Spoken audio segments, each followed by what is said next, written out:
বন্ধু বান্ধৱীসকল, গ্ৰেড 3 হওক গ্ৰেড 4 হওক বা অসমৰ যিকোনো এক্সামতে যে এটা দিৱসৰ নাম এটা ডেট দিয়া থাকে আৰু সেই ডেটত কোনটো দিৱস পালন কৰা হয়, নাইবা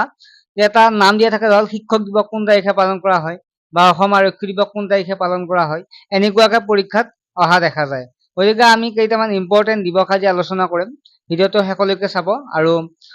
চেনেলটো নতুনকৈ আহিছে ছাবস্ক্ৰাইব কৰিব এনেকুৱা ভিডিঅ' পাই থাকিবৰ কাৰণে। পৰীক্ষাত ইম্পৰ্টেণ্ট হয়, এইকেইটা চাব লাগিব, কাৰণ জিকে য'ত বহুত মাৰ্কছ থাকে পৰীক্ষাৰ ক্ষেত্ৰত। শিক্ষক দিৱস সকলোৱে জানো 5 ছেপ্টেম্বৰ, হিন্দী দিৱস 14 ছেপ্টেম্বৰ, বিশ্ব গড় দিৱস 22 ছেপ্টেম্বৰ, অসম আৰক্ষী দিৱস 1 অক্টোবৰ, বিশ্ব খাদ্য দিৱস 16 অক্টোবৰ, সংবিধান দিৱস 26 নৱেম্বৰ, ৰাষ্ট্ৰসংঘ দিৱস 24 অক্টোবৰ, বিশ্ব বতৰ বিজ্ঞান দিৱস 23 মাৰ্চ, ধৰিত্ৰী দিৱস 22 এপ্ৰিল, বিশ্ব পৰিৱেশ দিৱস 5 জুন, বিশ্ব জনসংখ্যা দিৱস 11 জুলাই, বিশ্ব ঐতিহ্য দিৱস 18 এপ্ৰিল, বীৰ চিলাৰায় দিৱস 17 ফেব্ৰুৱাৰী, বিশ্ব ধঁপাত বিৰোধী দিৱস 31 মে, চুকাফা দিৱস 2 ডিচেম্বৰ, লাচিত দিৱস 24 নৱেম্বৰ, অভিৰুচি ক্ৰীড়া দিৱস 3 ছেপ্টেম্বৰ, ভাষা শ্বহীদ দিৱস 19 মে,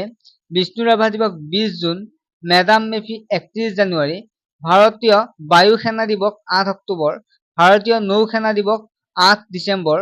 বিশ্ব মানৱ অধিকাৰ দিৱস 10 ডিচেম্বৰ, ৰাষ্ট্ৰীয় গণিত দিৱস 20 ডিচেম্বৰ, বিশ্ব যোগ দিৱস 21 জুন, বিশ্ব ডাক দিৱস 9 অক্টোবৰ, বিশ্ব এইডছ দিৱস 1 ডিচেম্বৰ, শিল্পী দিৱস 17 জানুৱাৰী, ৰাষ্ট্ৰীয় ভোটাৰ দিৱস 25 জানুৱাৰী, জৈৱ বৈচিত্ৰ্য দিৱস 22 মে। বন্ধু বান্ধৱীসকল, এই যিকেইটা ইম্পৰ্টেণ্ট ডেট, এইকেইটা ডেটকেইটা মনত ৰাখিব। নেক্সট ভিডিঅ' পাবৰ কাৰণে চেনেলটো ছাবস্ক্ৰাইব কৰি ৰাখিব। আৰু যদি কিবা অসুবিধা থাকে বা কিবা টপিকৰ ওপৰত ভিডিঅ' দিব লাগে কমেণ্ট কৰি জনাব।